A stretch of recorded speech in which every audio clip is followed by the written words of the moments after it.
Hi, welcome back to my channel. So we are down to our last video of Vanilla Hills, just about to complete this first scenario. So by the end of this video, our park's going to be completed. Yeah, I'm so excited because I really want to test my skill in the next scenario, but nah, let's not rush things now.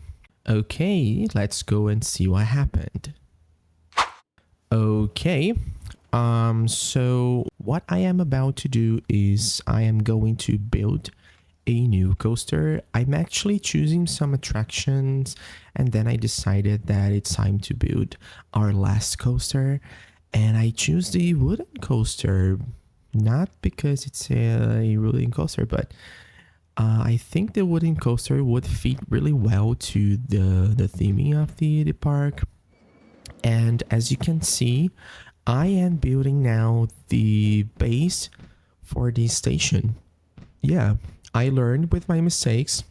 I am building the station first so I can build the ride around it and not commit any mistakes. I wanted this coaster to be the most intense of the park, and then I was testing to see if my cars would reach where I wanted them to. Actually, this coaster was really taller than the others, because I was afraid to build a coaster that is too slow and not have some intensity. I was about to make another loop, but then I realized, well, this will be a bit ugly. I didn't like the aesthetic. I wanted this coaster to be an L shape, so I wanted to go around some corner and then back to the original part. And then I'm finishing it because I had a bit of a trouble making this last part, so I cut part of the recording so it doesn't get too overwhelming. And now I am checking just like, oh, the day and night cycle that was a bit ugly. I'm choosing some colors. So I wanted this coaster to blend with the theming. So I choose some of these blues and green. I tested some purples as well and some browns.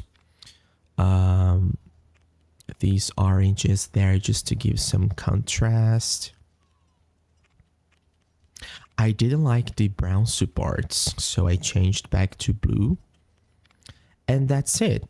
Well, my only regret with this coaster was the station colors.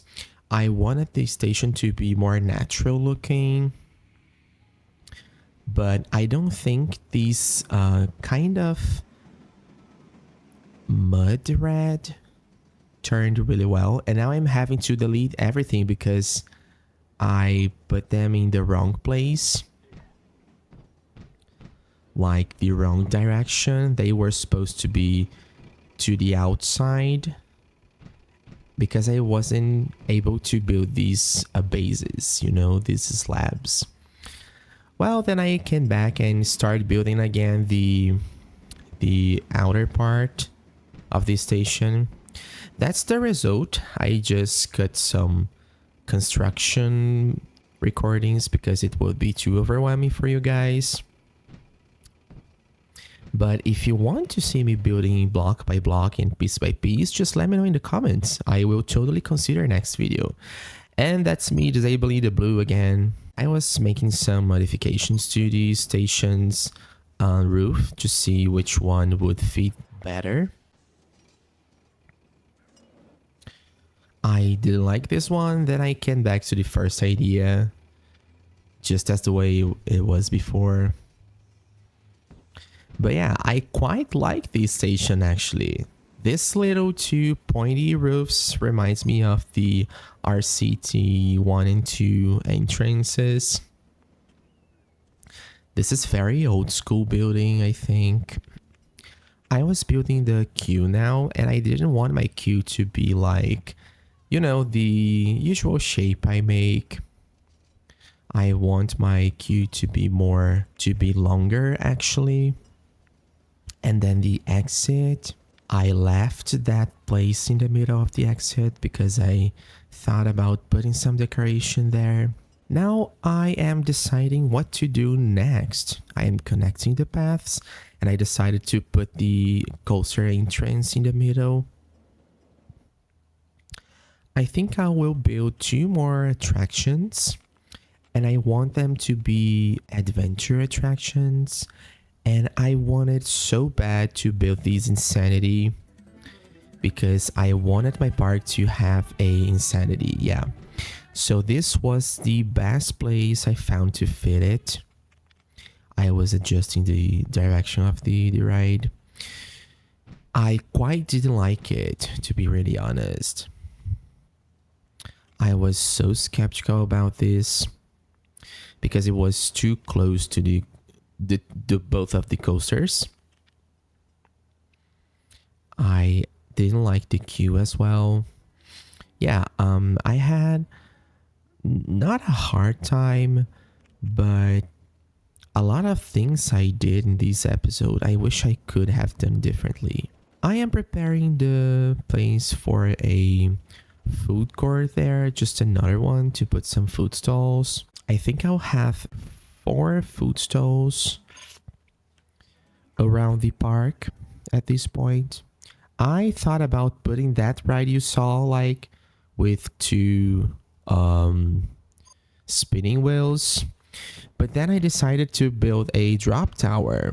This drop tower I wanted to reach 100 meters because it was an homage to a ride we have here in Brazil, a drop tower we have here that once it was the tallest drop tower in the world.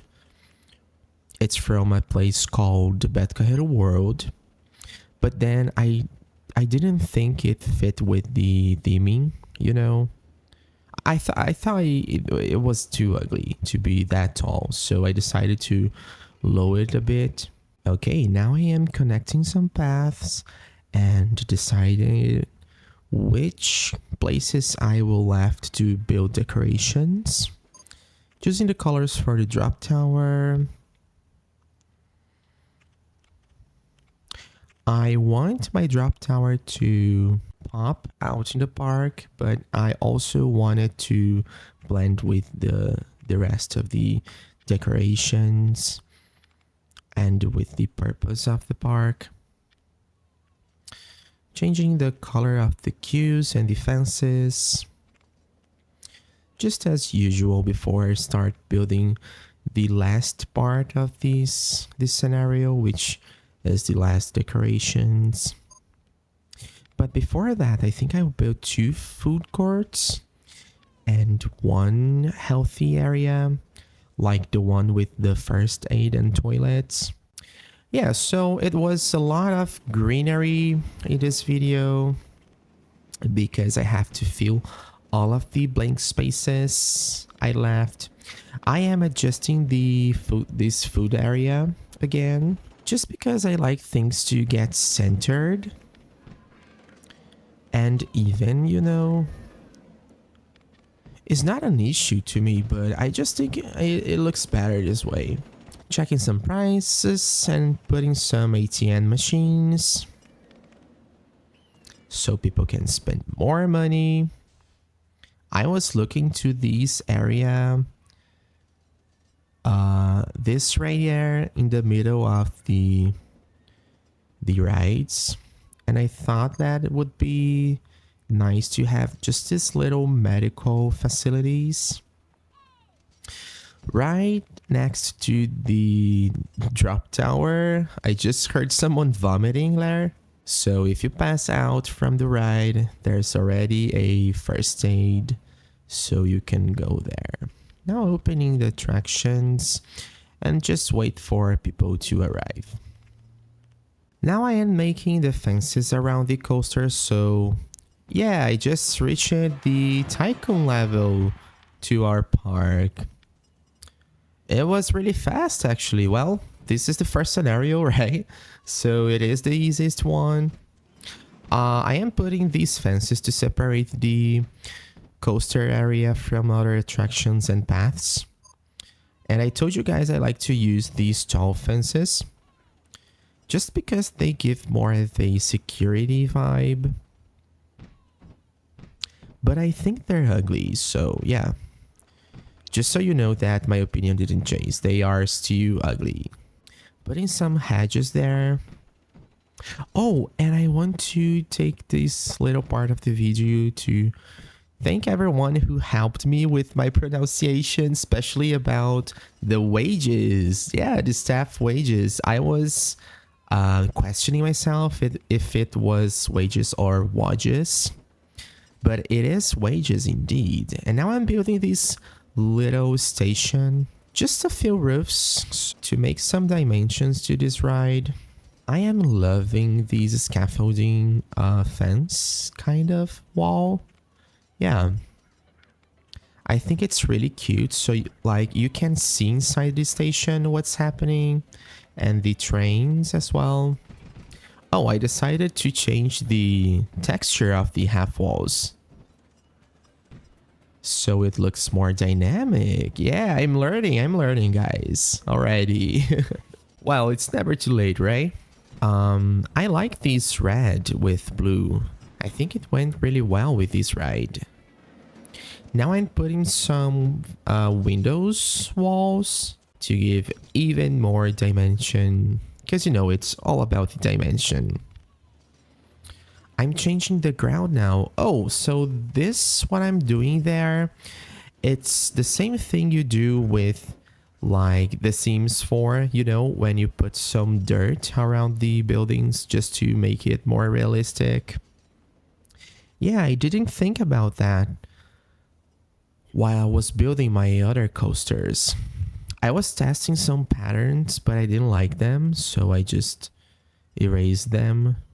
Well, as always, just putting some decorations, and I think it was about time to put some actually decoration that was not any type of green. I decided to go with this dolphin fountain that is so cute. This somehow it's reminded me of the Rollercoaster Tycoon 3 demo park. Have you guys ever played the demo park of Rollercoaster? Before I bought the game for the first time in my life, which was in 2009, I think. A physical copy of the disc, original of course, that came with a magazine, I think. I used to play the demo version of the game. And in the demo version, you had only one scenario to play. You didn't have sandbox or anything. And you were limited to like a train attraction. I think 2 or 3 other rides. And a wooden coaster, I think. I used to play that game so many times. Like, I played the demo version a lot.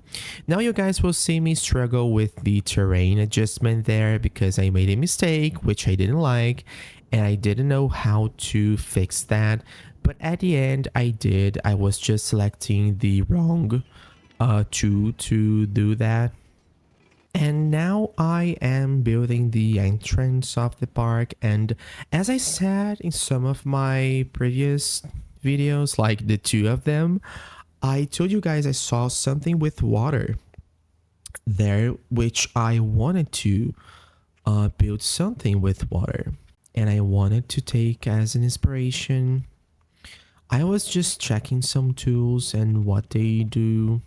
I was questioning myself first if that felt right, but it totally did, because yeah, I do not regret the outcome of this. I have to improve my skills with terraforming. I'll build the path, which is this little bridge, which turned out really well. It's not a great entrance, actually. I see people making like these huge and extravagant entrances, which I think it's really important because it's like the first thing people will see from your park. It's your entrance. How good is it? Right? So it's the first impression, but here I just wanted to build this simple bridge with some gardens around. So when people arrive at my park, they look at this and just have an immediate impression about what my park is, which I already told. It's this big giant garden. And now I just putting some structures there in the water. I didn't like how these the buildings were being placed with the based below them, which you could see above the water. Yeah, that was really ugly. So I just raised the level a bit of the ground and put them. Now I am putting these little bushes, really cute, looks like mini trees. And now I'm decorating with some flowers, of course, because you can't get enough of flowers. I put that giant butterfly there, but I thought like, well, you don't see a lot of butterflies in my park. That's no reason to put a butterfly here. But anyway, I am reforming this area. As you can see, I told you guys in the first episode that my biggest problem with this park was with the benches that breaks a lot, especially the wooded ones. And now I'm making the biggest food court of my park there, with everything you can imagine to buy, from hot dogs to chickens to burgers and drinks and ice cream, but in some places where people can sit and rest after a long day walking to this giant garden. Some trash bins, I cannot forget that, especially outside my rides, like right at the exit, so people can throw up. Well guys, this is it. I just finished putting some trees around the rides, as you can see there. I am checking my park value now and waiting for have enough money to pay the loan, which is 5,000. I'm cutting the research now. Well, this is how our park turned out. I really wanted to rest my fingers a bit because it was a lot of tree putting there. I was checking the map. I don't know why there is a prehistorical part in my park, but yeah, anyway. So I hope you guys liked this video. I had so much fun building it. It turned really, really beautiful. My main goal was to use every part of this park, and I think we did it. Every corner of this was built with something. To the next video, we will be going to another park. And I hope you guys can stay with me in this adventure. This is only the beginning of this series. This season will be all the vanilla roller coaster scenarios. And after this, I will do Soaked and Wild as well. Don't worry if you like one of these DLCs, we will be playing them, but not for now. I will let you guys stay with the POV of our last coaster and with this beautiful view of our construction. So I hope to see you guys in the next video.